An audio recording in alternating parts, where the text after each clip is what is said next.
በመላው ስዊዘርላንድና አካባቢው ዓለም የምትኖሩ ኢትዮጵያውያን ትውልደ ኢትዮጵያውያን በሙሉ እንዲሁም ለአማራ ተወላጆችና አማራውያን በሙሉ በንጹሃን ላይ በተለይ በአማራ ሙስሊምና በኦርቶዶክስ ላይ ያነጣጠረ ዘር ማጥፋት ጥቃት አምባገነኑ የብልጽግና አገዛዝ በቃ ለማለት ሰባዊነት ለሚሰማችሁ ኢትዮጵያውያን በሙሉ ጥሪ እናቀርባለን። የፊታችን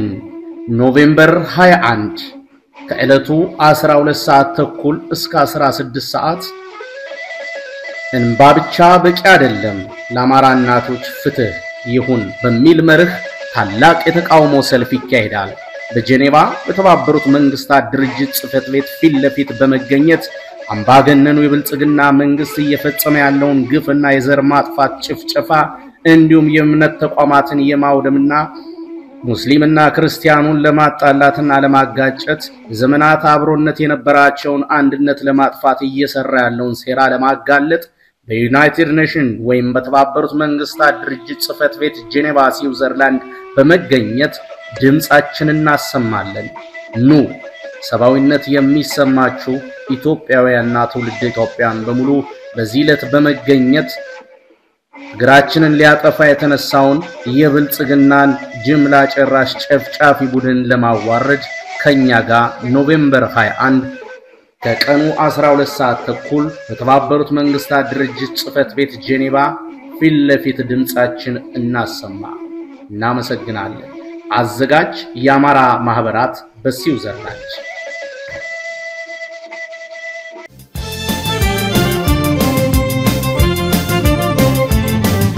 በተለያየ ርዕሰ ጉዳዮች ላይ ሳይታክት ሳይሰለች ማንኛውንም በጎ ነገሮች ለሀገሩ እየተመኘ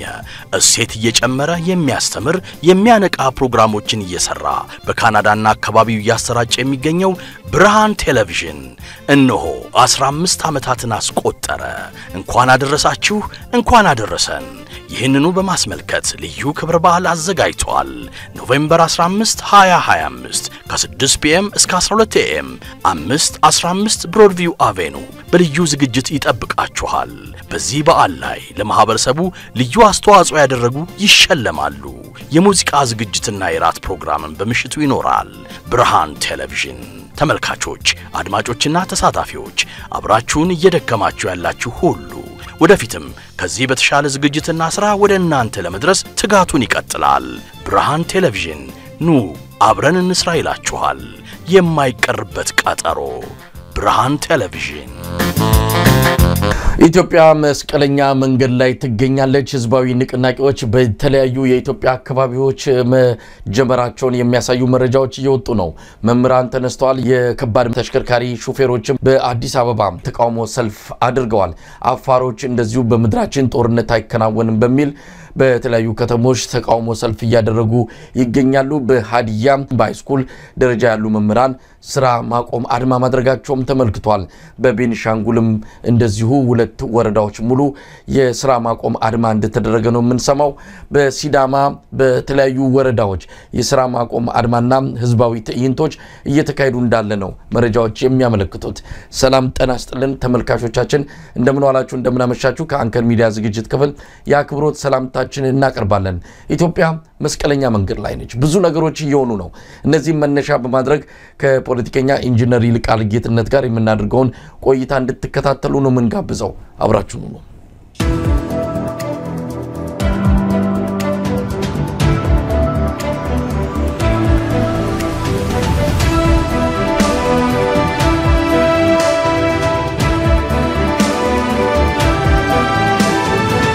ጤና ይስጥልን ኢንጂነር ይልቃል። ደህና ወሳይ እንደምን አለ ይልቃል። እንግዲህ በመግቢያ ላይ ብዙ አካባቢዎችን ጠቀስኩኝ። በኢትዮጵያ የቀረ ሰላም አለ ብለን ልንጠቅስ የሚችለው አካባቢ ያለ አይመስለኝም። በየቦታው ህብረተሰቡ ውክቢያ ላይ ነው ያለው፣ አለመረጋጋት ውስጥ ነው ያለው፣ ሰላም ማጣት ውስጥ ነው ያለው፣ ወይ ጦርነት ውስጥ ነው ያለው። ብዙ ነገሮች የሚጠቀስ ሁኔታ ነው በኢትዮጵያ በአጠቃላይ የሚጠቀሰው። አዲስ አበባ ጭምር ያው እንግዲህ የኢትዮጵያ የከባድ ተሽከርካሪ ሹፌሮች ሰልፍ ያደረጉ ነው ያሉት። ነገ ከነጎዲያ ከዛም የላቁ ነገሮች ልንሰማ እንችላለን። ወደ አጠቃላይ ዝርዝር ሁኔታ አመጣለሁ። በቅድሚያ ግን እንዴት እየተከታተልክ ነው? ቀደም ሲል ያነሳዋቸውንም ጨምሮ አሁን ሰዓት በኢትዮጵያ በአጠቃላይ ያሉትን የፖለቲካ ክስተቶች ንቅናቄዎች እንቅስቃሴዎች እንዴት እየታዘብካቸው ነው ያለው ኢንጂነር ይልቃል መሳይ እንግዲህ ሁልጊዜም አንተ በተከታታይ እንደምትዘግበው ሁልጊዜ እያንዳንዱ ነገር በየጊዜው ከድጡ ወደ ማጡ እየሆነ ነው የመጣው በመንግስት በኩል የምታየው ነው እንግዲህ ውሸት የመታዳዳሪያቸውና ዋናው ያገዛዝ ዘዴያቸው ሆኗል የሚያወሩት ነገርና የሚሰሩት ነገር ካለው መሰረታዊ እና ነባራዊ ሁኔታ ጋር ሲነጻጸር በእጅጉ የማይገናኝ ነገር ነው ያለው ህዝቡ ደግሞ በሌላው ወገን እንግዲህ ውሸትና ማታለል ማደናገር መሰረታዊውን ነገር ስለማይቀይረው የኑሮ ውድነቱ አንቆ ይዞታል ደሞዝ መክፈል የማይቻልበት ደረጃ ሆኗል የተደራጀ ወንጀል ያገሪቷ ዋና መገለጫና በዚህ ሀገር ቋንቋን ዘኒው ኖርማል የሚሉት ሆኗል ስለዚህ ሙስናው የትየለሌ ሆኗል ይሄንን ነገር እንግዲህ በህዝቡ በተግባር አውቆት ነባራዊ ሁኔታው እዛ ደርሶ ነበር አሁን ደግሞ ይሄንን በሚገለጽና በአክሽን መልኩ መግለጽ የጀመረበት ደረጃ ላይ እንገኛለን መሳይ በአጠቃላይ ህዝቡ የመነሳሳትና ለውጥ የመፈለግና እንዴ ማለት አዝማሚያ ከበፊቱ የተለየ ይታይበታል በተረፈ በአገሪቷ ያለው ስርዓት አልበኝነት የመንግስት ጭቆና ጦርነቱ በቦምብ መደብደቡ የተለመደና ሁልጊዜም የምትዘግበው ነገር ስለሆነ በአዲስ መልኩ ምን እንነጋገርበት አይመስለኝም ልዩ ነገር ሆኖ ካለ የህዝብ መነሳሳትና ይሄንን ነገር በቃኝ ማለትና በተግባር የመገለጥ ነገሮች አሉ በዛ ደረጃን የተረዳውት መሳይ ኢንጂነር ቃል እንግዲህ የትኛውን ክስተት አንስቼ እንደምተው አላቅም ብዙ ነገሮች እየሆኑ ነው ያሉት ምናልባትም በርግጥ ለውጥ ሂደቱ እንቅስቃሴው ያዘገመ ነው ብለን በጣም መፍጠን አለበት ካለው አብይ አህመድ ለጥፋት በፍጥነት እየሄደ ካለበት ሁኔታ አንፃር የኛ እንቅስቃሴ የኛ ምላሽ በጣም አዝጋሚ ነው ተንቀራፈፈ ብለን በብዙ ነገሮች ትችት ስናቀርብ ነበር አሁን ግን ነገሮች በፍጥነት እየሆኑ ያለ ይመስላል ምናልባት ህዝቡ እየቀደመ ነው የፖለቲካ ፓርቲዎች ሌሎች እንዲሁ በንቅናቄ ደረጃ ያሉ ተቋማትም ካሉ አሁን ህዝቡ እየፈጠነ እርምጃ እየወሰደ እንዳለ ነው እንግዲህ ከሲዳማው ከቤንሻንጉሉም ከሃዲያው አዲስ አበባ ላይ ከሹፌሮችም ከብዙ ቦታዎች የምናያቸው እንቅስቃሴዎች ህዝቡ ለውጥን ፈልጓል ወደ ተግባር እየገባ ነው ባታደራጁንም እኛ ያለን ብሶት በቂ ነው አደባባይ ለመውጣት በሚል እርምጃ እየወሰደ ይገኛል ይሄንን አስተባብሮ ወጥ ወደሆነ የተበታተነ እንደው ሀገር ሊያፈርስ ወደሚችል ነገር እንዳይሸጋገር እዚህ ላይ ኃላፊነት የሚሰማቸው የፖለቲካ ሊቃን የፖለቲካ ድርጅቶች ሌሎች ተቋማትም ወዲያው ደርሰው ይሄን ነገር መስመር ማስያዝ እንዳለባቸው ይታመናል ካሰብነው ፍጥነት በላይ የብረተሰቡ እርምጃ ወደፊት ገፍቶ እየመጣ ነው ያለውና እሱን እስቲ በሂደት እንወያይበታለን ኢንጂነር ይልቃል የአርሲውን ጉዳይ ወዳንተ ይዤው ልምጣ ዛሬ እና ትላንትና በጣም ከፍተኛ የሆነ የስብራት ነው በኢትዮጵያውያን ዘንድ ያለው የኢትዮጵያ የሃይማኖት ተቋማት ጉባኤ በማይመለከተው ኃላፊነትና ስልጣን ባልተሰጠው ወደ ምስራቅ አርሲ ሄጃለሁ 5 ቀናት ቆይቼ 80 ምንድነው ተጠቂዎችን አነጋግሬ 4 ወረዳዎችን አካልዬ ፈትሼ ይሄን ውጤት ይዤ መጥቻለሁ በዚህም ጥቃቱ የተፈጸመው የተገደሉት በሃይማኖትም በብሔርም አይደለም የተሳተፉት ደግሞ ገዳዮቹ ማለት ነው ይሄንን እርምጃ ወሰዱት ኦነግና ማነው ኦሸኔና ፋኖ ናቸው የሚል ድምዳሜ ይዤ መጣሁ አለ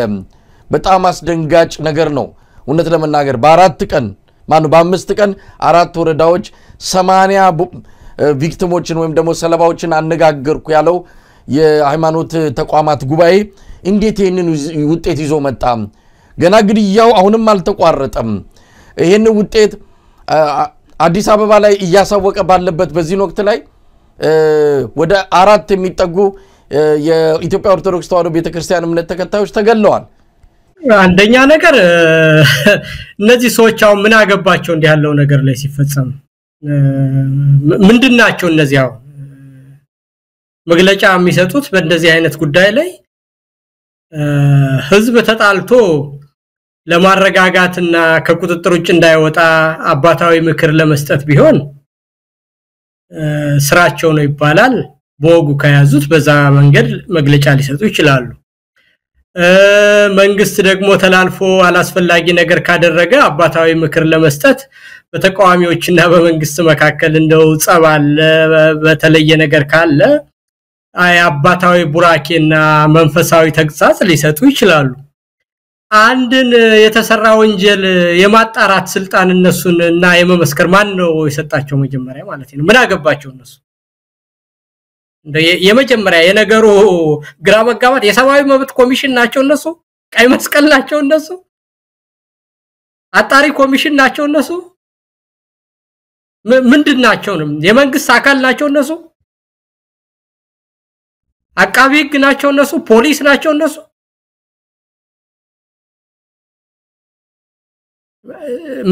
የነገሩን መበላሸት የሚያመጣው መጀመሪያ ምንድናቸው እነሱ ነው መጀመሪያው ድርጊቱ ተጣርቶ ከመጣ በኋላ ቀደም እንዳልኩ ሃይማኖቶች ከሃይማኖቶች ተጣልተው ከሆነ ያልተገባ አካል አንድ ነገር ሌላ ነገር ፈጽሞ ከሆነ ከቁጥጥር እንዳይወጣ ልጆቻቸው ወደ ላፊ ነገር ሄደው ወደ በቀል እንዳይሄዱ ወይም ደግሞ ከመንፈሳዊነት ከሚያዝዘው ያለፈ ሌላ አይነት ነገር እንዳይፈጸም አባታዊ ምክር ከሆኑ ማለት ነው አባት ከሆኑ እነዚህ ሰዎች እንደዛ አይነት ነገር ሊሰጡ ይችላሉ እንጂ ራሳቸው አጣሪ ራሳቸው መስካሪ ራሳቸው መግለጫ ሰጪ በማይመለከታቸው ጉዳይ የእስራኤል መንግስት ነው ከዛም ካለፈ የሰብአዊ መብት ድርጅቶች ነው ከዛም ካለፈ የቀይ መስቀል ስራ ነው ከዛ ካለፈ ፖሊስ ነው አቃቢ ህግ ነው ከዛ ነገር አልፎ ከሰጠ ደግሞ የወንጀሉን ምንነትና ፍርድ የመስጠት የፍርድ ቤቶች ስልጣን እና የነዚህ ሰዎች ምስክርነት መጀመሪያውኑ በማይመለከታቸው ነገር መዘባረቅ ነው የሚባለው በተረፈ እንግዲህ የናብይን ነገር ከሆነ ብለነው የደከመን ነገር ስለሆነ በእነሱ ዘመን ውሸት ያገሪቷ መገለጫና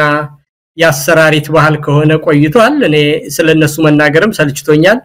እንደው የምትለው ካለ በአጠቃላይ እነዚህ ሰዎች በማይመለከታቸው ነገር ነው የሚዘባርቁ ነው ምልመሳይ እንደው ኢንጂነር ይልቃል ጉዳዩን እንደው በቀላሉ ለማየት አይደለም ምክንያቱም የእምነት ተቋማት ናቸው የኢትዮጵያ እስልምና ጉዳዮች ምንድነው መጅሊስ የሚባለው ምክር ቤቱም አባል የሆነበት የኢትዮጵያ ሲኖዶስ ቤተ ክህነቱም አባል የሆነበት የኢትዮጵያ ወንጌላውያን ህብረት ብዙዎቹ የእምነት ተቋማት አባል የሆኑበት ተቋም ነው ይሄንን በርግጥ አብይ አህመድ በረጅም እጁ እንደሚጠመዝዘው ይታወቃል ግን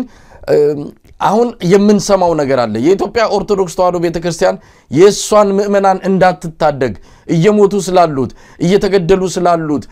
ለነዚህ ድምጽ እንዳትሆን አንድ ማሰሪያ ተበጅቶላታል እናንተ ሳይው የምትናገሩት ይሄን ጉዳያችሁን ቅሬታችሁን ለዚህ ለሃይማኖት ተቋማት ጉባኤ አቅርቡ ነው የተባሉት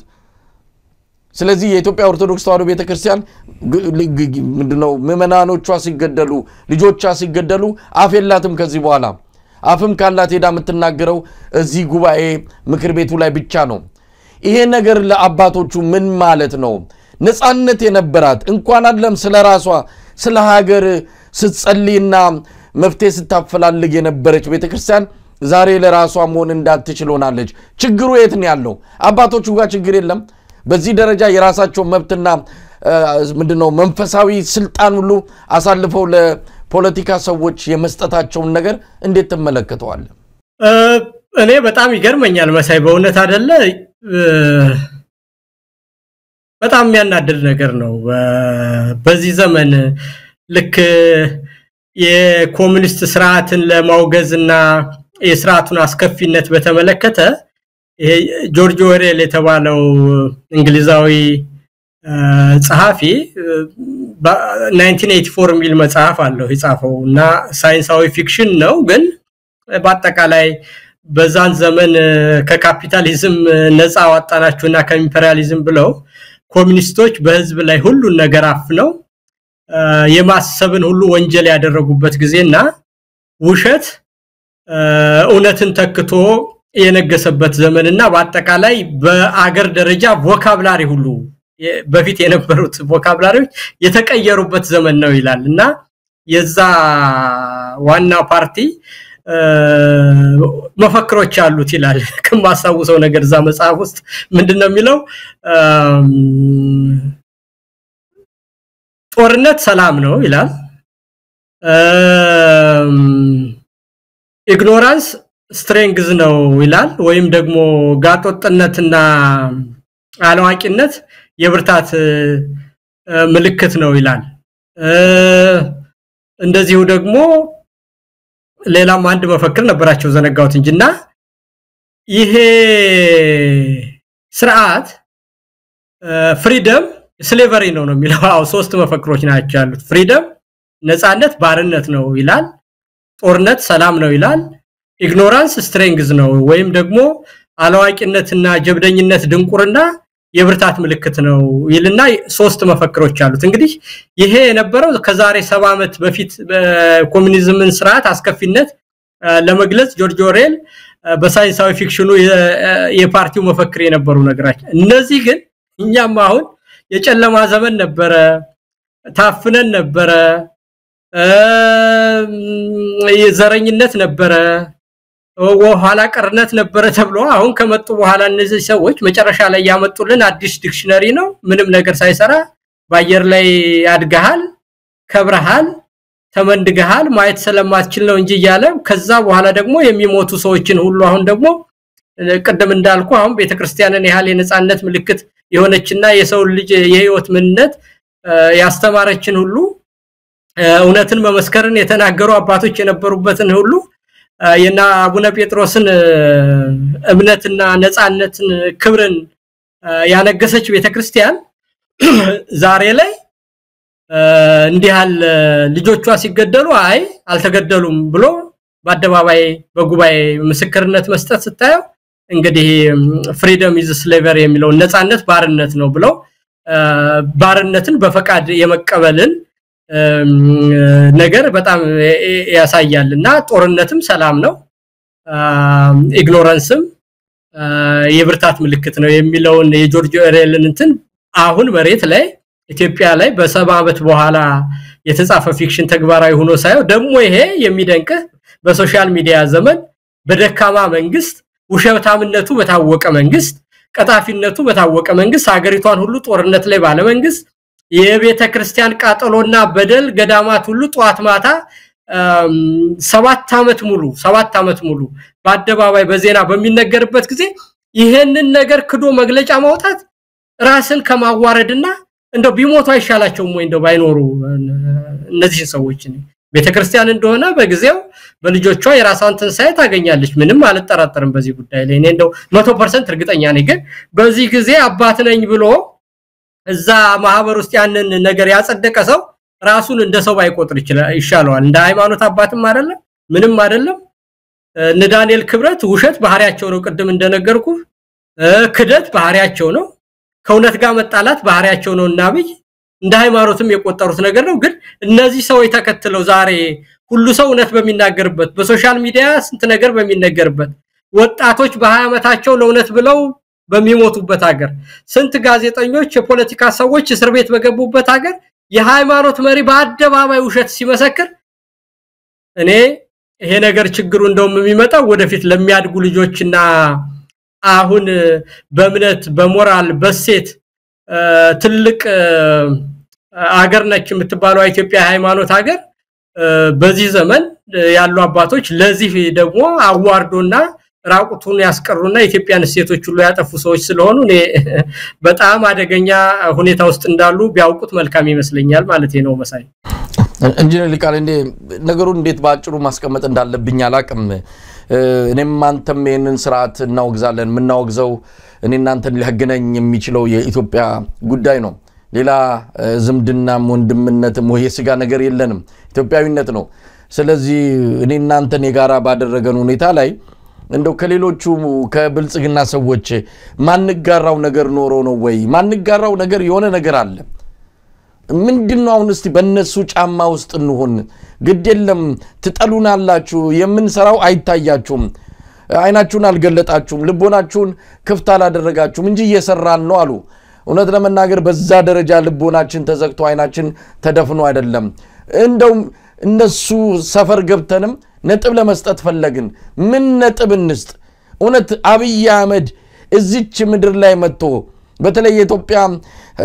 ምንድነው በትረ ስልጣኑን ይዞ የኢትዮጵያ መሪ ሆነ በኋላ እቺ ሀገር ላይ ያመጣው መልካም አንድ ነገር መጥቀስ ይቻላል ወይ እንደው ስስታም አንሁን ይሄ የፖለቲካ ልዩነታችን ስላብይ ያለን አመለካከት ሁሉ ይቅር ብልጽግና መንደር ካለ አንድ ደጋፊ ወይም ደግሞ አባል አንፃር ምን ሊታየን ይችላል እንደው እኔ ብዙ ነገርን በጨዋነትም እንደው በሚዛናዊነትም ለመመልከት ሞከርኩ ወይ ምን አይነት ችግር እንዳለብኝ አላቀም አንተም እንደዚህ አይነት ችግር ውስጥ ገብታል ወይ ብልጽግና አብይ አህመድ እዚች ምድር ላይ ከመጣ በኋላ በተለይ ኢትዮጵያ መሪ ከሆነ በኋላ ምንድነው ያገኘነው ነገር ከመከራ ከጦርነት ከአጠቃላይ ኢትዮጵያ ቀውስ ባሻገር እንደው ልንጠቅስለት የምንችል አንድ ነገር አለ ወይ እንደው ኢንጂነር ይልቃል በዚህ ላይ በጣም የዋህ ሆነ ገለልተኛ ሆነ አስተያየት እንድሰጥ ነው ምክንያቱም አንዳንድ ጊዜ የፖለቲካ ልዩነታችን እንደው ምንመለከተው ነገር አንሻፎ ከሆነም ነፃ ሆነን አስተያየት እንድንሰጥ በሚል ነው ይሄን ጥያቄ ማቀርብልም በጣም ቀላል ጥያቄ ነው በጣም ሆነስቶኝ ነው ማቀርብልህ ምንድነው የአብይ መምጣት ለዚህች ሀገር ትሩፋቱ ምንድነው እንደበሳይ መጀመሪያ ለምን ራስንት በዚህ ደረጃ ተጠራጥራለህ ከቀጣፊና ከውሸታም ጋር ምንም እንደዚህ አይነት ሰዎች ሁሉ ጊዜ አሉኮ ካዲዎች ውሸታሞች ቀጣፊዎች ደመጣጦች ባለም ታሪክም ነበሩ ቀደም እንዳልኩ ያ የተጻፈው መጽሐፍ የተጻፈበት ዘመን ላይ እኮ እንደዚህ አይነት ሰዎች ነበሩኮ ምን ሰውን ያሰለፉ የሚያርዱ የሚገሉ ሰዎች እና ባይናችን የምናየውን የምናቀውን በዘመናችን ያለውን ነገር ለምንድነው እነዚህ ሰዎች እንዲነግሩ የምትፈልገው በሙስና እስካንገታቸው የተዘፈቁ ሰዎች ምንም አይነት ብቃት የሌላቸው ሰዎች የኢህአዴግ ርግጋፊ የሆኑ ሰዎች ሌላ አንተ እንደተሳሳት ካርገህ ኖርማቲቭ ስቴትመንት ለምንድነው የምትሰጥ አንተ ምንም እነዚህን ሰዎች ጠራርጎ ከማባረር ውጪ የምንም ነገር የኢትዮጵያዊነት እሴት የላቸው ጧት የተናገሩትን ማታ ደግሞ ዕውቀትና ችሎታ የላቸው ከሃዲዎች ውሸታሞች ባለም መድረክ በየትኛው መንገድ የተናቁ በጎረቤቶቻችን የተናቁ በራሳቸው የሚሰሩትን የማያውቁ ጧት የተናገሩትን ማታ የማይደግሙ እና ስለነዚህ ሰዎች ደግሞ እኔ እንዲሁኝ እንደሆነ ያላየሁት ነገር ካለ ምን አገሪቷን በጦርነት እንዳለ ግራቀኛ ይሄን ቃልን ጥያቄ ያነሳውት ያለ ምክንያት አይደለም አንዳንድ ፖለቲካውን በደንብ ያልገቡበት ወይም ደግሞ ፖለቲካ ሲባል እንደ ፖለቲካና ኮረንቲ በሩቁ ነው የሚሉ የዋሆች ወይም ደግሞ መሃል ላይ ያሉ ይሄ አብዛኛው ሳይለንት ማጆሪቲ የሚባሉ ትንሽ የሆነ ልማት የሚባል ነገር ሲያዩ ሮጠው ሄለው ግድ የለም እስቲ በዚህ እንኳን እንደግፈው አባይ ሲባል ወደብ ሲባልም እንዲሁ ግር ብለው ቆይ ልዩነታችንን ወደ ጎን እናድርግና እስቲ ደግሞ ይሄንን አገዛዝ በዚህ መልኩ ያለውን ነገር እስቲ ድጋፍ እንስጠው የሚሉ በጣም የዋናቸው እንዳንላቸው ይሄ የዋህነት አይደለም ተቃዋሚ ማን ነው ስራቱን ይደግፋሉ እንዳንላቸው ደግሞ በኢትዮጵያዊነታቸው አንጠራጠራቸውም እንደነዚህ አይነት ሰዎችም ስላሉ ነው እውነት ለመናገር በቁጥርም እንዲህ አይነቱ ይበዛልና ከዚህ አንፃር እነዚህ ሰዎችም በብዛት ተጠልፈው የሚወሰዱበት የአብይ አህመድ ፕሮፓጋንዳ ስላለ ነው ጥያቄውን የሚያነሳውት ለምሳሌ ሰፊውን ህዝብ አጠቃላይ ያለውን መንግስትንና ስርዓትን የሃይማኖት ሀገር ነው ህግ አክባሪ ህዝብ ነው ከኔ በላይ እግዚአብሔር አለ ብሎ የሚያምን ህዝብ ነው በዚህ ሁኔታ የማመጽና እንቤ ማለት ባህል የለውም ፍርድ ሲጓደልና እውነት ሲጠፋ መጨረሻ ላይ ነውር ነው ብሎ ከማለት ውጭ በእያንዳንዱ ነገር ውስጥ ሪቨል የማድረግ ባህሪ የኢትዮጵያ ህዝብ የለውም በዚህ ሁኔታ አጠቃላይ ህዝቡ ቶሎ ተነስቶ በእያንዳንዱ ነገር ሌሎች ሀገሮች እንደሚደረገው ባይቃወም ይገባኛል የኢትዮጵያ ህዝብ ባህላችን ምን እንደሆነ እምነታችን ምን እንደሆነ አጠቃላይ ሴቶቻችን ለእንደዚህ አይነት ነገር ያፈንጋጭነትና የምቢባይነት መንፈስ የለንም ተጠራቅሞ ህግና ስርዓት አልተከበረም ስንል ፍትህ ተጓደለ ስንል አጠቃላይ እንደ ማህበረሰብ ሁሉ ነገር ተነካ ሲባል ያኔ አፍሬ ያለው ብሎ ከተነሳ ኢትዮጵያ ህዝብ አይመለስም በትንሽ በትልቁ ግን የማኩረፍና ህግና ስርዓትን የመጣስ ባህል የለንም ያ ደግሞ ጨዋነታችን ለብዙ ጥቃት አጋልጦናል ረጅም ጊዜ የባለጌዎች መጫወቻ እንድንሆን አድርጎናል የሚለውን እስማማለሁ አጠቃላይ በህዝባችን ላይ መሳይ ነገር ግን ይሄ እነዚህ መካከል ላይ ልማት የሚሉ ምናምን የሚሉትን ሰዎች እኔ ክብር የለኝም መሳይ ምንም አይነት ክብር አይደለም ንቀት ነው ያለኝ በግልጽ ነገር አይካልከኝ በሁለት ነገር አንደኛ ወይ እናውቃለን ብለው አያውቁም መንግስት የሚባለው ነገር መጀመሪያ የሚያስፈልገው ነገር እንደው ተብሎ መንግስት የተቋቋመበት ዋና ምክንያት መንግስት ምንድነው ቢባል መንግስት ሲቋቋም ከመጀመሪያ ነገር የሰው ልጆች በራሳቸው በግሩፕም ይሁን በተናጥልም ይሁን በራሳቸው ባህል በራሳቸው ቋንቋ በራሳቸው ሴቶች ዓለምን በሚያዩበት ሁኔታ በሃይማኖታቸው በሚናገሩት በሴቶቻቸው ይለያያሉ በዚህም መለያየት ምክንያት ወደ ግጭት ይገባሉ ስለዚህ ለአንዱ መልካም ነገር ነው ብሎ በህይወት ውስጥ ጥሩ መመሪያ ነው ለሚለው ነገር ለሌላው ሌላ ሆኖ ይገኛል ለዚህ ነው ሃይማኖቶች ከሃይማኖቶች አንዱ ቋንቋ ካንዱ ቋንቋ አንዱ ብሔር ካንዱ ብሔር ሲገዳደል ከኖረ በኋላ መንግስት የሚባለው ነገር ኢቮልቭ እንዲያረግና ኃይልን የመጠቀም ስልጣን ሁሉ ጊዜ ደጋግመን የምንናገረው ሞኖፖሊ ኦፍ ቫዮለንስ የመንግስት ይሁን የተባለበት ምክንያት እነዚህ አካሎች እርስ በርሳቸው የመጋጨት እንደዚህ ስላላቸው ነው ናቹራል ስለዚህ የመንግስት ዋናው የተቋቋመበት በቃ ሌላ ነገር የለውም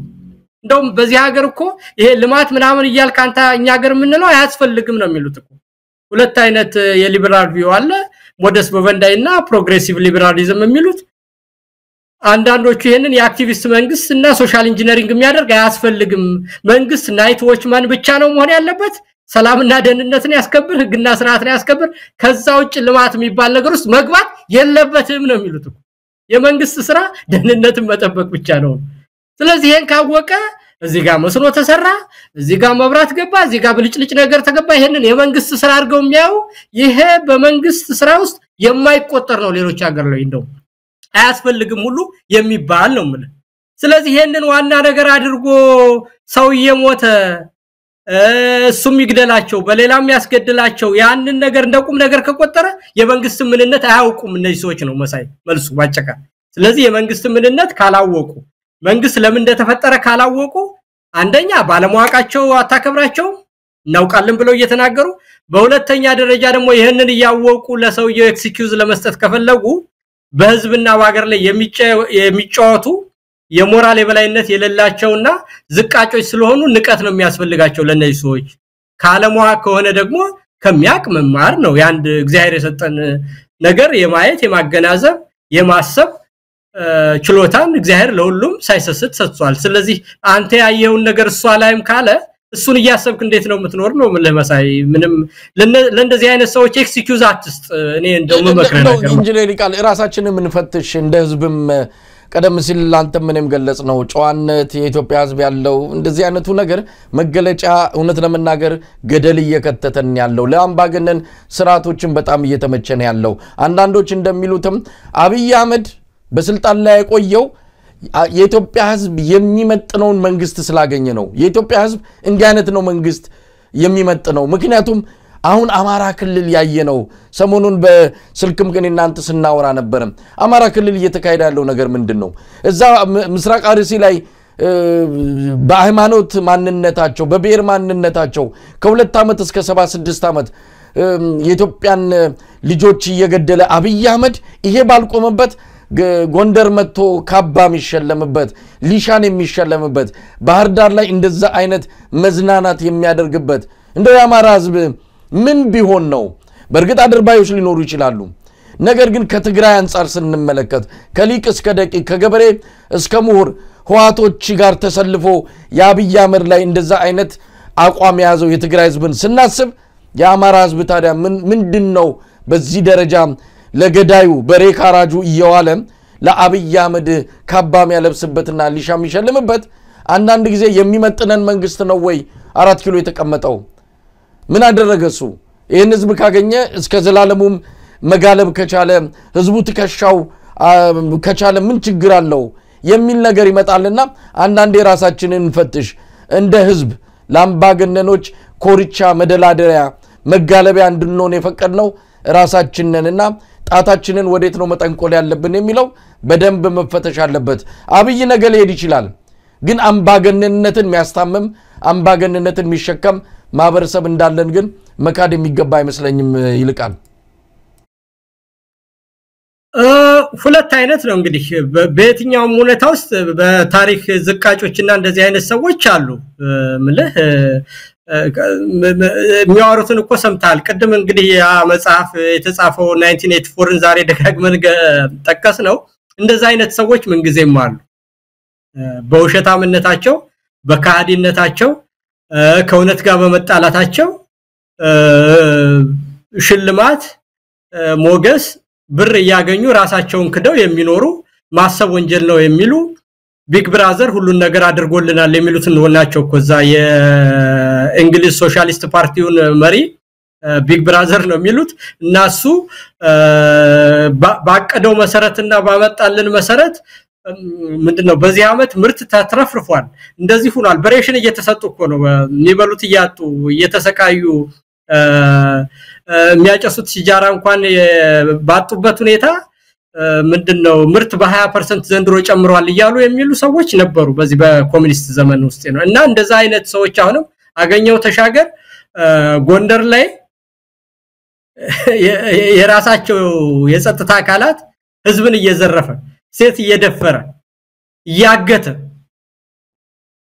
ራሷ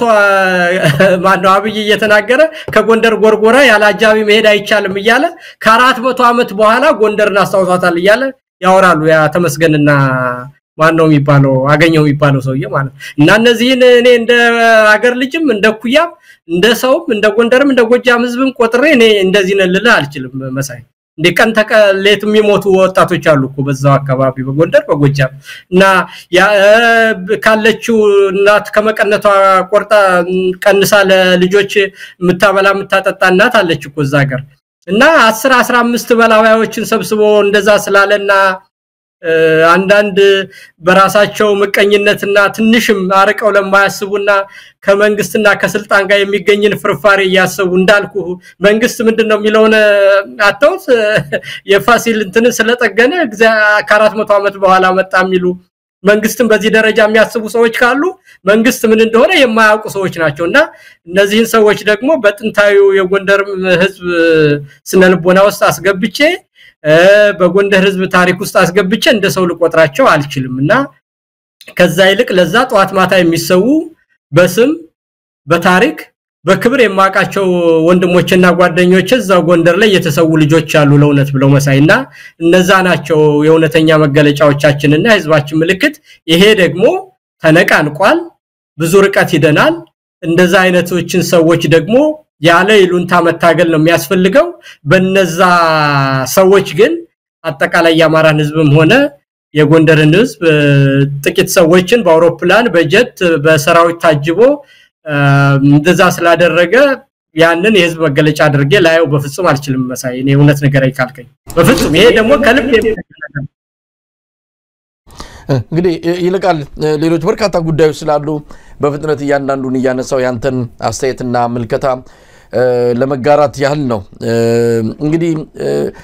አሁን ባሁን ሰዓት በአፋር ያለው ሁኔታ እየጠራ የመጣ ይመስላል የአፋር ላይ ታጣቂዎች የትግራይ ነፃ መሬት ብለው የትግራይ ነፃ ሰራዊት አቋቁመው የነበሩ ኃይሎች አሁን ሙሉ በሙሉ ከትግራይ ወተን ማነው ከአፋር ወተን ትግራይ ገብተናል የሚል ነገር አንስተዋል ግን የትግራይ ማነው የአፋር ተወላጆች ደግሞ በአደባባይ ወጥተው እኛን የጦርነት ቀጠና ታረጉንም እስከዛሬ የተሰቃየንበት የተሰደንበት የሞትንበት ይበቃል ይሄ የተልኮ ጦርነት ሌሎች መታችሁ እኛ ምድር ላይ የምትዋጉበት ሁኔታ መቆም አለበት ብለው ተቋሙ ያሰሙ ይገኛሉ አብይ አህመድ ይሄንን ያደረገበት ምክንያት ምን እንደሆነ ታውቋል ይሄንንም የትግራይ ነፃ ሰራዊት የሚባለውንም አፋር ምድር ላይ ሲያቋቁም በዋናነት እንደ መነሻ እንደ ምንድነው መጀመሪያ ማስተኮሻ አብሪ ጥይት ነው የፈለጋቸው ዋትን ትግራይ ምድር ለመግባት እንደ ሰበብ ምክንያት ሊጠቀምባቸው ፈልጎ እንደሆነ ይታወቃል በአፋር ላይ ያለው አጠቃላይ ሁኔታ ቀጠናዊ ቀውስም ሊፈጥር ይችላል የምስራቅ አፍሪካ የተለያዩ ኃይሎች ተፋጣሉበት ነውና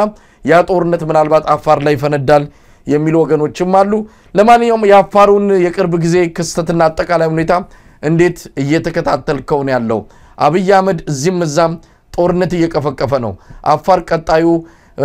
እንግዲህ የምስራቅ አፍሪካ ጦርነት ሊጀመር የሚችልበት ቀጠና እንደሆነ ነው የሚገለጸውና እንደው ሂደቱን ከግራ ከቀኝም ያሉትን በቀጣይ ሊመጣ የሚችለውን አጠቃላይ ቀውስንም በመረዳት ምን ይታያል ኢንጂነር ይልቃል? እንግዲህ አፋር እንደምታውቀው በጂኦግራፊያዊ ሁኔታው በጣም ኑር ያለው እዛ አፋር እኔ በአጋጣሚ ለስራ አንድ የእንግሊዝ ሀገር ድርጅት ውስጥ ተቀጥሬ ቦታውን አውቀዋለሁ። በዋሽ ተፋሰስ ላይ አነስተኛ መስኖ ገበሬዎችን እንደዚሁ ሰሚ አግሪካልቸሪስት እንደሆኑ ኢሪጌሽን ለማለማመድ በሚል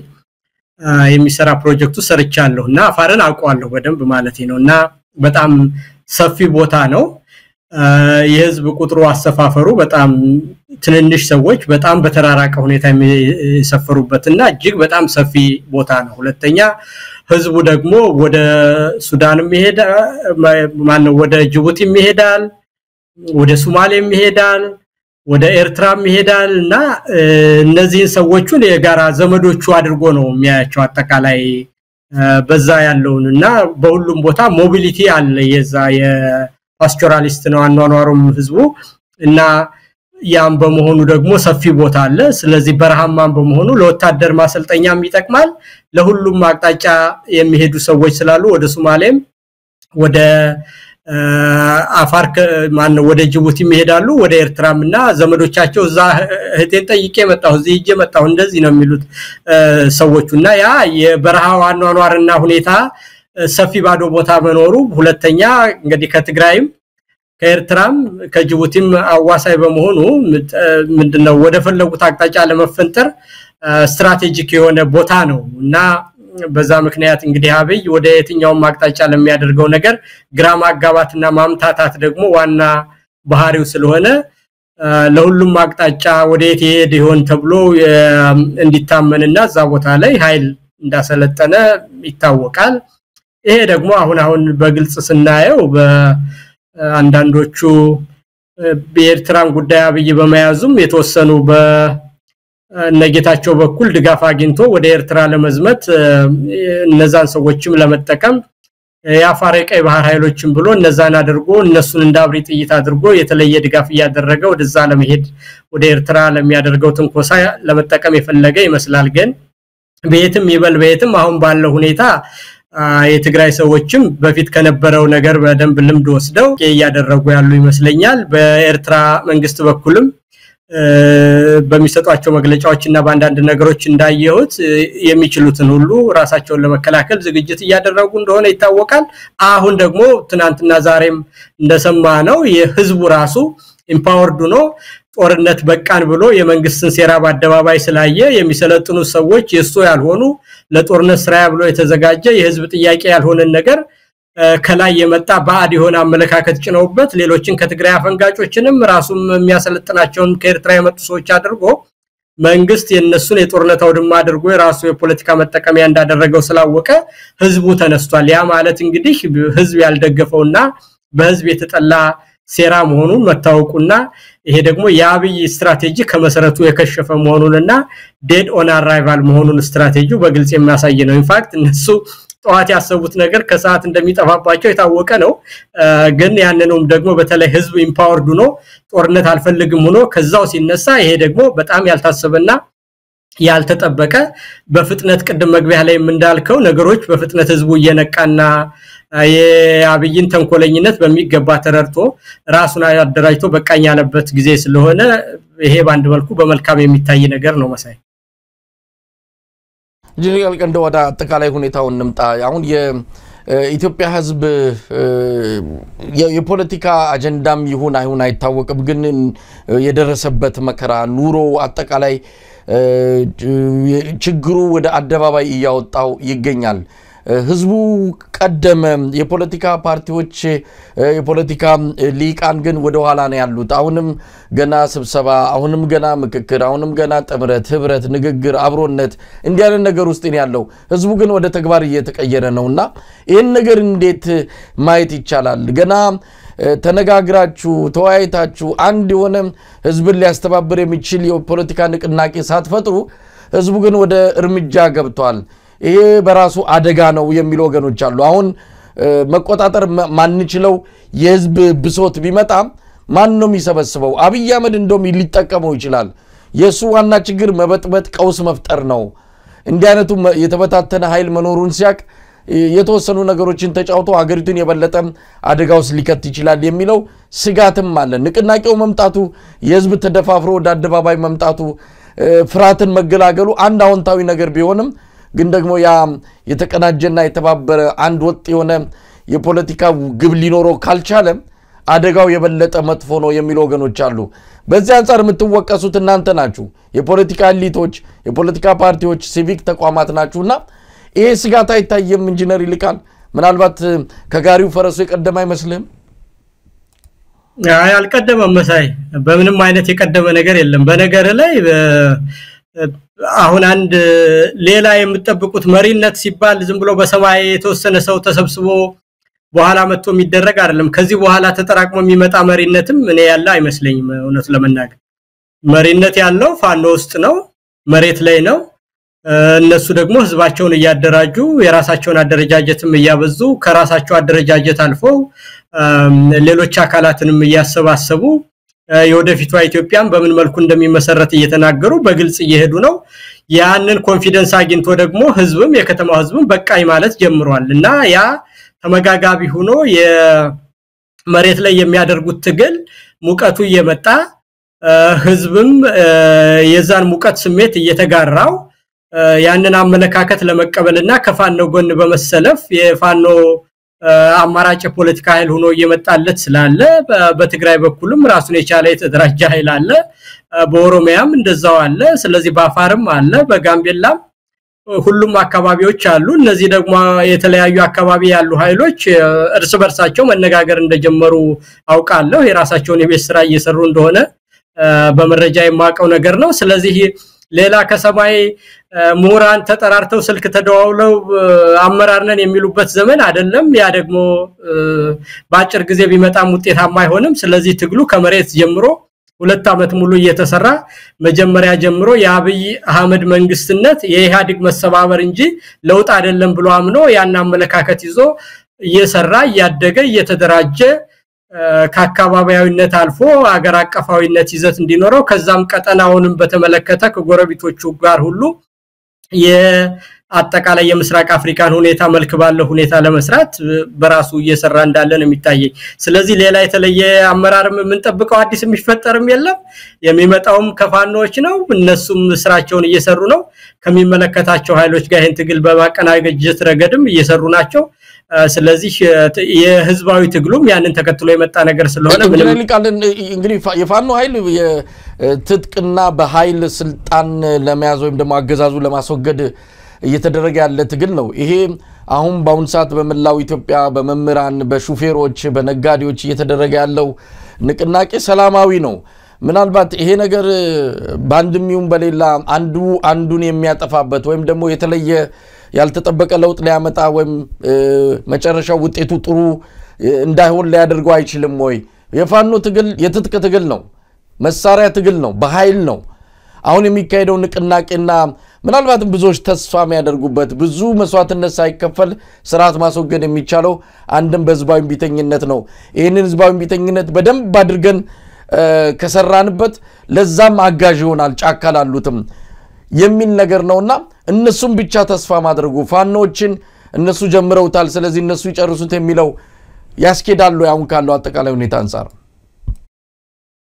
አይ መጀመሪያውንም እሱ እንደሱ የሚል ሰው ካለ መጀመሪያም የፋኖን ትግል በሚገባ የማያውቅ ሰው መሆን አለበት። እኔ ከአንተ ከመጣውበት ከኢትዮጵያ ከመጣው ጀምሮ ያለውን ቃለ መጠይቄ መለስ ብለህ ማየት ይችላል። ያንን ካየህ እኔ የፋኖን ትግል እስከማውቀው ድረስ በግልጽም ዛሬ ተናገር ካልከኝ ሲጀምሩ ጀምረው የማቃቸው ልጆች ጎጃም አካባቢ ያሉ ገና የፋኖን እንቅስቃሴ ማሰልጠን በተለያየ ቦታ በጎንደርም በሸዋም በወሎም በጎጃምም የአማራ ህዝባዊ ኃይል ብለው ማሰልጠን ሲጀምሩ ጀምረው ያለውን እንቅስቃሴን የማቀው በትጥቅ የታገዘ ህዝባዊ እምቢተኝነት ነው የሚለው ነው የነሱ ትግል በግልጽ የማቀው። ስለዚህ በየትኛውም ቦታ ያለ ትግል ሁሉ ይሄንን ትግል ከበሳ ቦታ ያስለቀቁ ቦታ እየተቆጣጠሩ የሚደረግ ትግል ሳይሆን ሁሉ አቀፍ የሆነ ትግል በአጠቃላይ በሲቪክ ማህበራትም በአጠቃላይ በፓርላማም በደህንነትም በመንግስት ውስጥም ያለ በትጥቅም ታግዞ አንድ ላይ ይሄንን መንግስት በዲፕሎማሲም በስነልቦናም በፖለቲካም በትጥቅም በህዝባዊ ቢተኝነትም ማስወገድ ከዛ ቀጥሎ ደግሞ የአማራን ህልውና ከታገዝን በኋላ የኢትዮጵያውያንን የሚመለከት የጋራ የሽግግር ሂደት ማቋቋም ነው የሚል እንጂ የትጥቅ ትግል ሌላ የሰላማዊ ትግል ሌላ የሚል ተናግረውም አያውቁም ስንናገር የነበረው ባለፉት 2 ዓመታት ያየነው ግን ምናልባት ሲጀመር እንደዛ አይነት አቋም ኖሮት የፋኖ ትግል ተነስቶ ሊሆን ይችላል በመሳሪያ የታገዘ ህዝባዊ ቢተኝነት የሚል ዓላማ አንግቦ በሂደት ግን ተቀይሯል አሁን ባለው ሁኔታ የፋኖ ትግል በፍጹም አሁን ከምትለው ጋር የሚገናኝ እንቅስቃሴ ያየንበት አይደለም መሳሪያና መሳሪያ ብቻ ነው ስለዚህ ሲጀምር የነበረው አንዳንድ ነገሮች ሲጀምሩ የሆነ ነገር ይሆናል በመሃል ግን በሚፈጠሩት የተለያዩ ክስተቶች እየተለወጠ እየተቀየረ ሙሉ በሙሉ አሁን የፋኖ ትግል በመሳሪያ በሚመጣ ለውጥ ላይ የተንጠለጠለ ሆኗልና አሁን በመትለው ነገር የፋኖ ትግል ሊገለጽ የሚችል ነው ማለት እንችላለን መሳይ አሁን በቀላሉ እንነጋገር እኮ የፋኖን ትግል አንተ ትደግፋለህ እኔ ደግፋለሁ የፓርላማ አባላት እስር ቤት ናቸው ጋዜጠኞች እስር ቤት ናቸው ነጋዴዎች እስር ቤት ናቸው የፖለቲካ ፓርቲ አመራሮች እስር ቤት ናቸው ታዲያ ይሄንን እነዚህ ሰዎች ሁሉ አጠቃላይ መግለጫ የሚሰጡ ተገፍተው ነው ሄዱት እንጂ የፋኖ ትግል ራስን የመከላከል ነው ብሎ በአደባባይ የሰላማዊ ትግል ፓርቲዎች ሁሉ መግለጫ የሚሰጡበት እኮ ነው መሳይ ይሄ ከሆነ የገሌ ትግል የሚባል ነገር የለውም የፓርላማ አባላት ሁሉ የሚናገሩት እኮ መንግስት ነው ይሄን ያደረገው መቼ ነው በንግግርና በውይይት ምትፈታው ይያለ ነው የሚናገር እና ይሄ ማለት እኔ እስከሚገባይ ድረስና እስከማቀው የሚቃረን ነገር የለውም ነው መሳይ ያደረጉ ያሉት ትግል አሁን በመሬት ላይ በጠመንጃ አይደለም እኮ ይሄ አልወጣኝም እኮ በጠመንጃ የሚደረገው ትግል ግን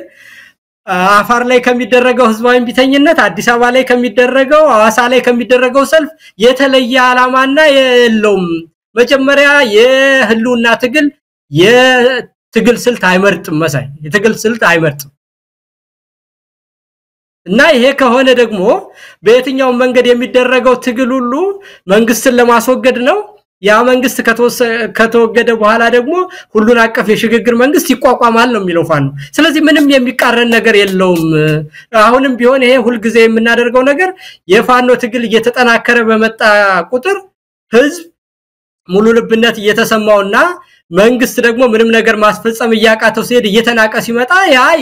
ያገዘው እንደሚመጣ የታወቀ ነገር ነው ስለዚህ ሁለቱ የተገናኘና አንድ የሆነ ነገር ነው ፋኖች አሁን ከሌሎች ኃይሎች ጋር ከትግራይ ኃይሎች ጋር ከአፋር ኃይሎች ጋር ከሶማሊያ ኃይሎች ጋር ከጋምቤላና ከአፋር ኃይሎች ጋር ከተለያዩ ኃይሎች ጋር መስራት ሲጀምሩ ይሄ ሰላማዊ ትግል የበለጠ እየተነከረ ይሄዳልና ሁለቱ የሚቃረንበት ምንም አይነት ምክንያት የለውም ከዛ ይልቅ የጠመንጃ ያዙ ሰዎች እዛ ላይ ምናልባት እያንዳንዱን አመራር ከተማ ውስጥ አመራር መስጠት ካቃታቸው የራሱን አመራር የመፍጠር ነገር ያው ራሱ ትግሉ ማድረግ አለበት የተለያዩ የፖለቲካ ኃይሎችም ሲቪል ማህበራትም ይሄንን ነገር ለመብራትና የራሳቸውን አስተዋጽኦ ለማድረግ ጥረት ማድረግ አለባቸው እንጂ በምንም አይነት የሚጋጭ ነገር ሳይሆን አንድ ነው ተብሎ መጀመሪያ ሲነሱ ሁሉ እኔ በግሌ ማቀው እንደዛ ነው ማለት ነው መሰለኝ ስለዚህ አላየንም እንግዲህ የትጥቅ ትግሉ ነው ባለፉት 2 ዓመታት ያየነውና እኔም የምደግፈው እነት ለመናገር ጥሩ ነጥብ ነው ያነሳው እንደውም መሆን ያለበት ኢትዮጵያ ውስጥ ህዝባዊ ቢተኝነት በደንብ ስር ይዞ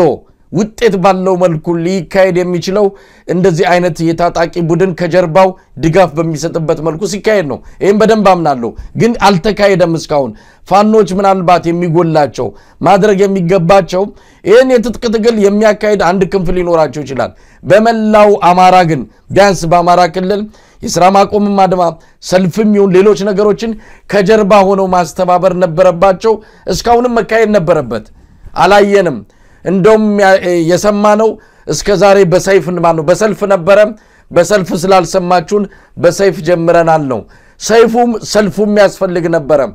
ሰልፉን ተተው ወደ ሰይፉ የገቡበት ሁኔታ ነው የታየውና መደረግ ነበረበት እንደውም በሌላ አካባቢ ምንድነው ማስፈራሪያ ይሆኑ ነበር አሁን በአማራ ክልል ህዝባዊ ቢተኝነት ቢካሄድ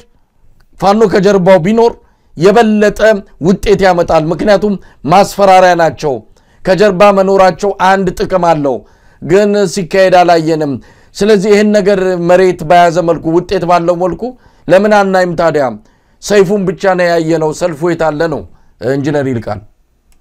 እሱ ለእውነት ነው በአፈጻጸም ደረጃ ምን ነው ግን ንግግራቸውን ከመጀመሪያ ጀምሮ ካየው በትጥቅ የታገዘ ህዝባዊ ቢተኝነት ነው የሚል ሁለተኛ ዘመኑም የምንገኝበትም ነገር ቦታ እየተቆጣጠሩ አንድ አካል እንትን ያለ የሚሄድበት አይደለም የመንግስት የቴክኖሎጂ ብልጫ አለው የሚሊተሪ ብልጫ አለው ስለዚህ በሁሉም አቅጣጫ እየተዘጠዝክ መንግስትን ያዳከምክ በዲፕሎማሲም በህዝባዊ ቢተኝነትም በፖለቲካም በስነልቦና በዲፕሎማሲም አጠቃላይ በትጥቅም መንግስትን አንቀጥቅጠ መድረሻ አሳጥተህ የማባረር የትግል ስልት እንደሆነ ዘመኑ የሚጠይቀው ያ የተረጋገጠ ነገር ነው ግን በዚህ መልኩ አሁን አንተ እንዳልከው ክፍተት አለ ስራውን አቀነባብሮ የራሱን የቻለ ክንፍ አቋቁሞ ያንን ነገር በመስራትና በማስፈጸም ረገድ የከተማውን ትግል በመምራትና ህዝባዊ ቢተኝነቱን በጣም ሰፊ የሆነ ክፍተት አለ ምንም ይሄ የሚያጠራጥር አይደለም እንግዲህ ይሄንን አጠናክሮ መምራት አለባቸው የኔ ንግግር ዋናው መነሻዬ መሳይ የሚቃረን አይደለም ስጋት ሊገባና አይገባም ነው የኔ ዋናው መነሻዬ ይሄ ቀደመ ፈጠነ የሚባል ነገር የለውም የነሱ ማድረግ የሚገባቸው በሁሉም አካባቢ መሳሪያ ካለ ስርዓት አልበኝነት እንዳይኖር የወደፊቱ አቅጣጫ ምን ይሁን እንዳይል ህዝብ ገንፍሎ ከወጣ በኋላ ኃላፊነትን የሚሸከም ኃይል እንዳይጠፋ የሚለው ነገር የፋኖ አደረጃጀት የራሱንም አደረጃጀት ያጠናከረ ነው አሁንም የገጠር አካባቢዎችን ያስተዳደረ ነው ከሚመለከታቸው ደግሞ ሌሎች አማራ ካልሆኑ ኃይሎች ጋርም እየተነጋገረ ነው የኢትዮጵያን የወደፊት ሁኔታም የኢትዮጵያ ልጆች በጋራ በኩልነት የሚወስኑት ነው ብሎ ግልጽ አቋም ስላስቀመጠ የህዝቡ መነሳት ምንም የሚያስፈራን ነገር የለም ነው ምልመሳይ መፍራት ያስፈልገንም እንደውም ግፋ ነው ቀደመን ምናምን ማለት የለብንም ከነገ ጀምራ አንተ በሚዲያ ምንም አይነት ሳይገባ የሰላማዊ ትግሉን ሊያፋጥኑ የሚችሉ ሰዎችን ከዚህም በፊት እናቶና ምንን ስታናግራቸው አይቻለሁ እንደዛ አይነት ነገሮችን አጠናክሮ መስራት ብቻ ነው እንጂ እንደው ሳንደራጅ ሳንታጠቅ መጣብን የሚለው ነገር ስጋት ሊሆነን አይገባም ነው የኔ እንጂ ፋኖ ይሄንን ነገር በትክክል ሰርቶታል ለማለትና ፋኖን ወግኘ ለመከራከር አይደለም መሰለኝ ኢንጂነር ይቀላል እዚህ ላይ ጥርት ያለ ነገር መኖር ያለበት ይመስለኛል እንዳልከው በቅርቡ ናምንን ኢንጂነር ሰለሞኑን ሳነጋግር የኢትዮጵያ ሀገራዊ ንቅናቄ አንድ መጠነ ሰፊ የሆነ የግንዛቤ ማስጨበጫ መድረኮችን ያዘጋጀ ነው የመጀመሪያ ክፍሎች ይሄዱን ያሉት በዋናነት ህዝባዊ ቢተኝነት ነው አሁን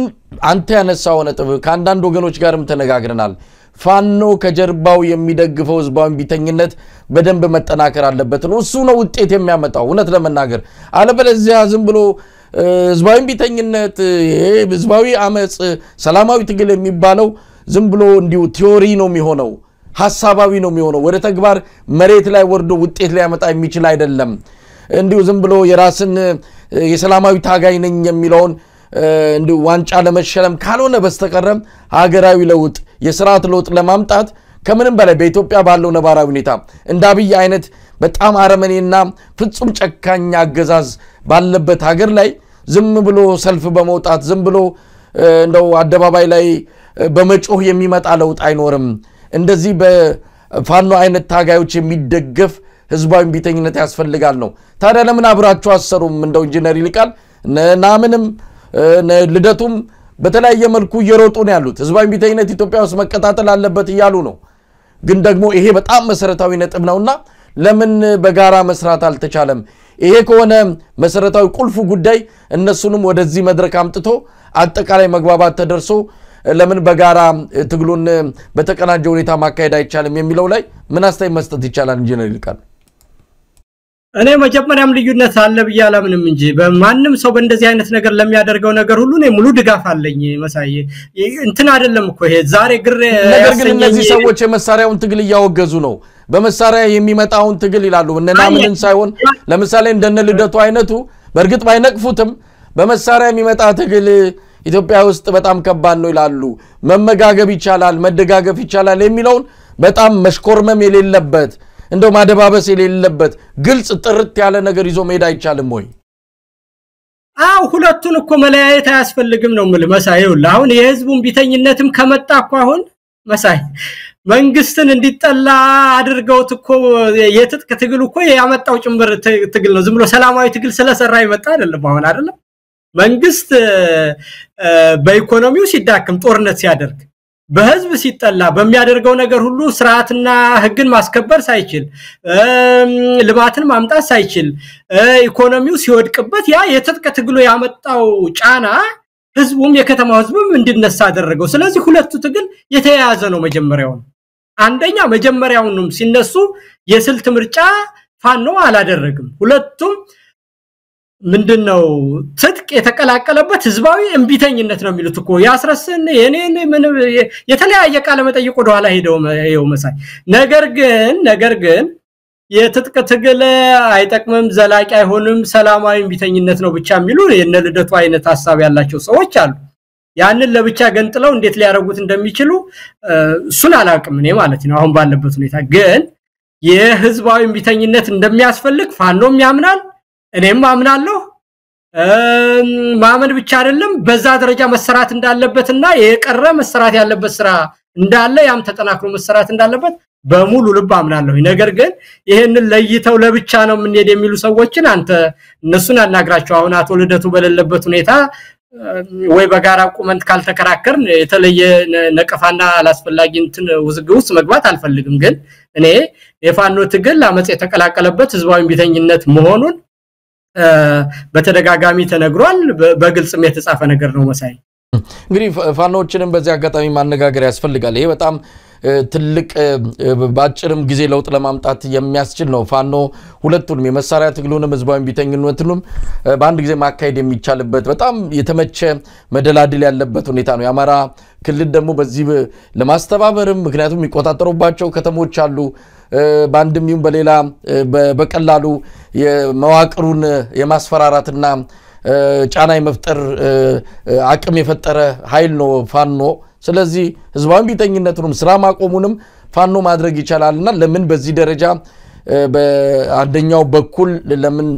ብዙ ስራ እንዳልሰሩ እነሱን እናነጋግራለን ልደቱ በዚህ አጋጣሚ ምንድነው የመሳሪያ ትግሉን ሙሉ በሙሉ ውድቅ አያደርገውም መታገላቸውን ምክንያት አላቸው ብሎ ያምናል ግን አብሮ መስራቱ ላይ እንደዚሁ ደግፌ የሰላማዊ ትግል ነው የመሳሪያን ትግል ደግፌ መውጣት አልፈልግም እንጂ አልነቅፈም የሚል ነገር ያነሳል ለማንኛውም እሱ ላይ ወደፊት በጋራ ምትነጋገሩበት ይሆናል እንደው ኢንጂነር ይልቃል ወደ ትግራይና ኤርትራ ጉዳይ እንምጣ ብዙ ጊዜ ስለማነሳው ብዙ ጊዜ አንተም ጥርት ያለ አቋም በዚህ ጉዳይ ላይ ስላለ ነው አሁን ገፍቶ እየመጣ ነው የሚገኘው በቅርቡን ጀነራል ባጫ የተናገሩትን ብራኑ ጁላ የተናገሩትን እና አብይም የተናገሩትን ወስደን ባውን ሰዓት ህዋትና ኤርትራ ያደረጉትን ያሉትን ጥምረት ከዛ ፋኖንም እንደዚሁ አስገብተው ትልቅ ሀገራዊ ቀውስ ሊፈጠር ይችላል የነዚህ የሶስቱ ተጣምሮ መምጣት ኢትዮጵያን ሊያፈርስ ይችላል የሚል ስብከትና ፍርሃት የኢትዮጵያ ህዝብ ላይ የለቀቁ ይገኛሉ በዛ ደረጃ ልንሰጋ እንችላለን ወይ ህዋትም ሻቢያም ሌላውም ኃይል ምናልባት የነበራቸውን ከኋላ የነበረውን ታሪክ እናውቃለን ግን አሁን ባለው የኢትዮጵያ ወቅታዊ ነባራዊ ሁኔታ ማን ነው ለኢትዮጵያ አስጊ የሆነ ማን ነው ኢትዮጵያን ያፈረሰ ያለው የኢትዮጵያ ህዝብ ነገሮችን እንዴት ነው መመልከት ያለበት በዚህ አንፃር ክህደት ባዳ የሚሉ ቃሎችን አብረው እየመጡ ይሄንን ነገር ሰዎችን እንዲወዛገቡ ያደረጉ ነውና በግሌ ማምነውን ባለፈውም ካንተ ጋር ተነጋግረናል ከሌሎች የፖለቲካ ሰዎችም እንዲያወርተናል በዚህ ላይ ምንም መሽኮርመም የሌለበት ጥርት ያለ አቋም ይዘን መሄድ አለብን ይሄ አገዛዝ አንዴ ብሔራዊ አርበኛ ይሆናል አንዴ ኢትዮጵያዊ ይሆናል በዛ ደግሞ ወረድልና ድሬዳዋ የኦሮሞ ናት ጅጅጋ የኦሮሞ ናት የሚል ወደ ሰፈርና መንደር የሚገባ ስርዓት ነው ያዝ ነው ስለዚህ የኢትዮጵያ ህዝብ በዚህ ሁኔታ እስከመቼ ከዚህ አገዛዝ ጋር ሊቆይ ይችላል የሚለውን የኢትዮጵያ ህዝብ ውሳኔ ነውና እዚህ ላይ እንደው ሁልጊዜም ትለዋለ ዛሬም እንድትደግመው ፈልጌ ነው ገለታው ማን ነው ኢንጂነር ይልቃል ምን ማለት ይቻላል አሁን ያለውን አጠቃላይ ሁኔታ ስትመለከተው ይሄ አንደኛ የሚሉ ሰዎች ካሉ መሳኛ 135 ሚሊዮን ህዝብ ነው ያለ ስለዚህ አብይ በጥቅም የገዛቸውና ዝም ብለው በራሳቸው ፍላጎት ያበዱ ሁልጊዜ ቁልቁል የሚሄዱ ሰዎች ምንም ነገር ቢሉ የነሱን ፕሮፓጋንዳ ይዘን ብዙ መደናገጥም ሆነ የተለየ መልስ መስጠት አያስፈልገንም በአጠቃላይ ግን ፐብሊክ ኦፒኒየንን በተመለከተ የኢትዮጵያ ህዝብ አሁን ለህልውና አደጋ የሆነበት ያለው ውሸታም የሆነ ህግ ማያስከብር ከእውነት ጋር የተጣላ በእያንዳንዱ ቦታ ድሮን እየላከ ተማሪዎች ትምህርት ቤት አይሄዱም ትምህርት ቤታቸውን በየቀኑ የሚያፈርስ ሰዎች ከአንድ ቦታ ተነስተው አንድ ቦታ መሄድ የማይችሉበት አጠቃላይ ነጋዴው ነግዶ ማደር የማይችልበት ሁሉን ነገር ያጠፋ በዛም ላይ ደግሞ ያ ሁሉ አልቆ በግብር አጥንታቸውን እየፋቀ አጥንታቸው ድረስ እየበላቸው ያለ ይሄ ስርዓት ነው ሙስናው ዘረኝነቱ አድሎ አገልግሎትን አለመስጠቱ ያለ ሆኖ ደግሞ ያላቸውን ሁሉ እየቀማ ቀማኛ የሆነ የራሱን ወታደር ለማሰልጠንና ወታደሩን ለመመገብ የጥይት መግዣ ለማድረግ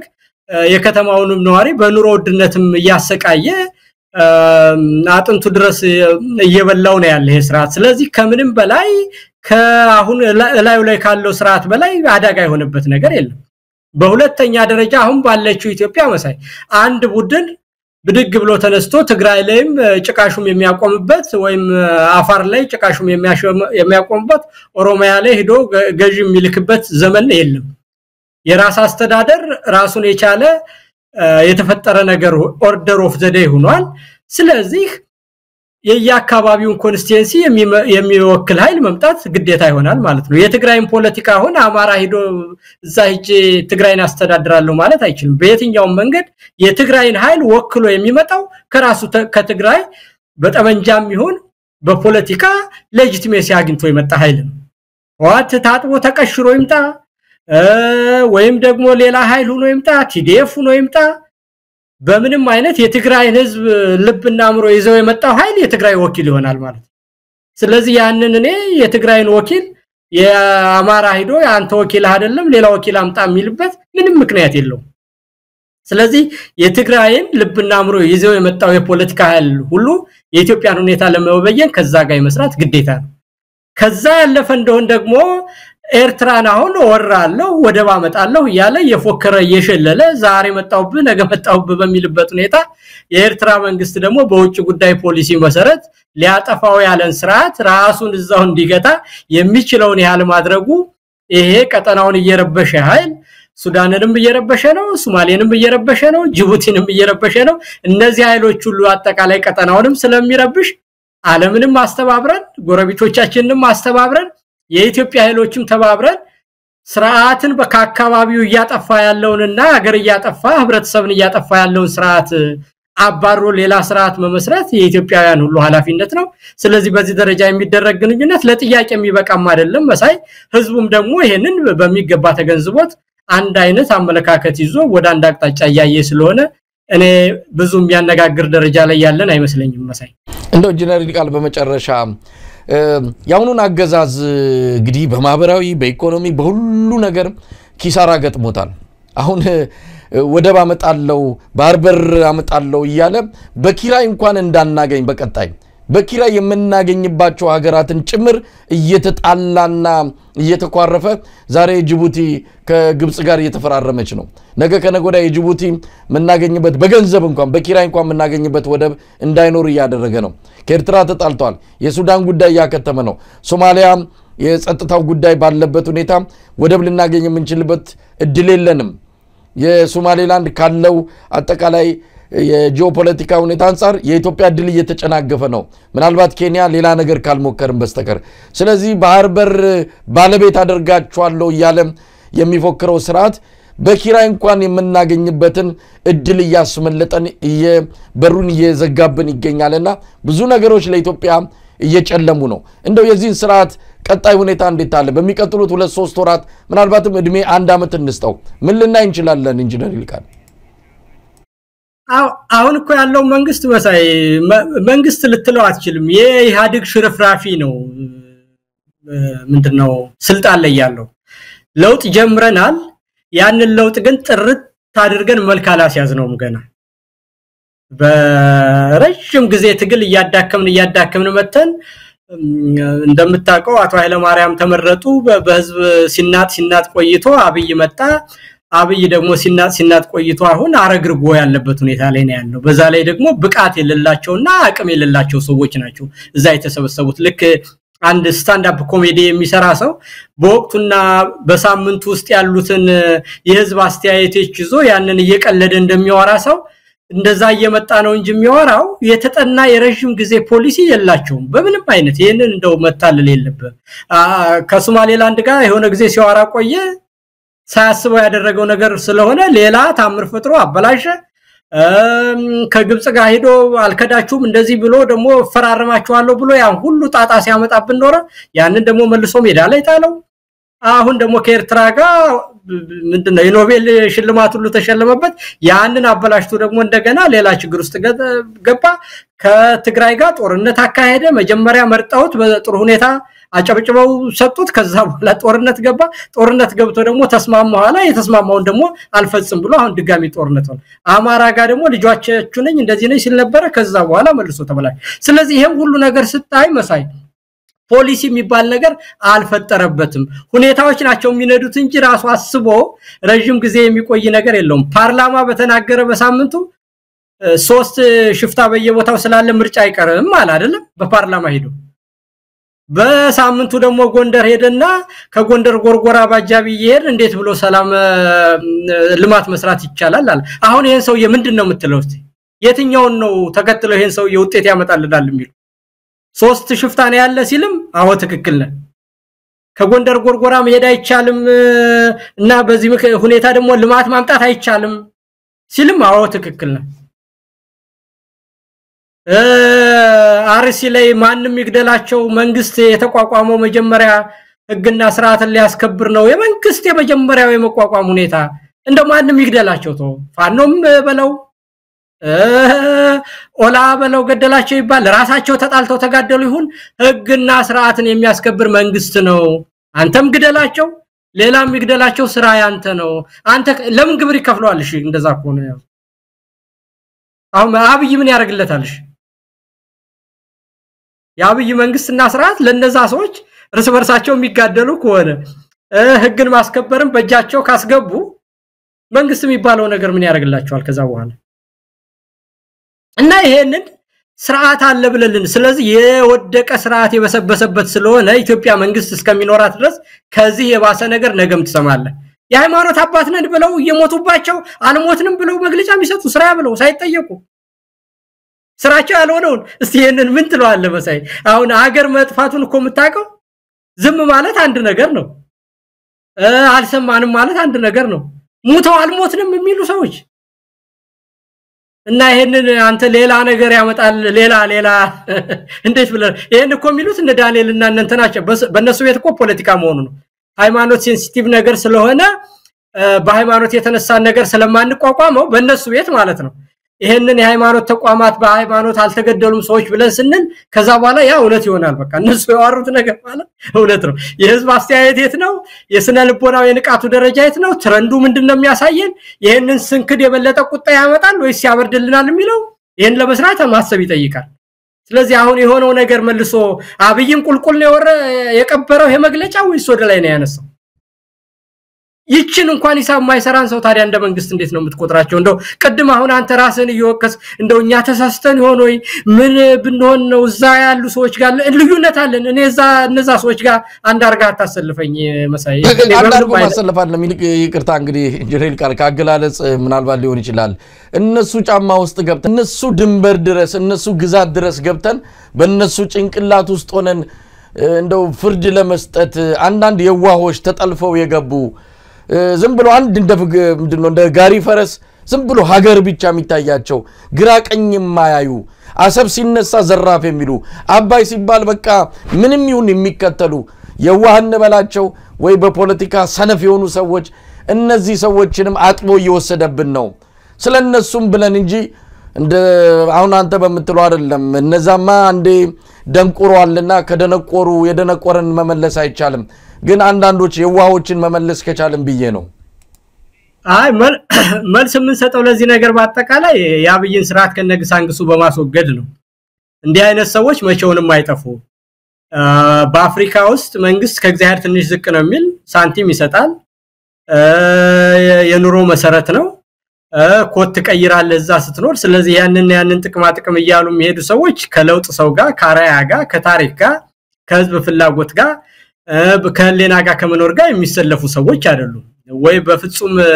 መንግስት እንዴት እንደሚሰራ መንግስት ምንድነው ኃላፊነቱ ምንድነው የሚለውን በውላይ ይረዱትም ከዛ ያለፈ እንደው ደግሞ ህሌናቸውን ሽጠዋል ስለዚህ እነዚህን ሰዎች በለውጥ ነው ጠራርገህ የምታጠፋቸው እንጂ በምንም አይነት በሎጂክ የሚለወጡ ሰዎች አይደሉም ይሄ ማንኛውም ጤናማ የሆነ ሰው የሃይማኖት መሪ ሆኖ ሰው ሲገደል ያንን ለማስተባበል የሚመጣ ሰውን ምንም በየትኛውም የህሌና ሚዛን መፍትሄ ልታገኝለት አትችልም ማለት ነው መሳይ እንግዲህ ኢንጂነር ይልቃል በጣም ነው ማመሰግነው እውነት ለመናገር ብዙ ነገሮችን አፍታተናል የወቅቱ የኢትዮጵያ መሰረታዊ ጉዳዮች ላይ እንደዚሁ ተነጋግረናል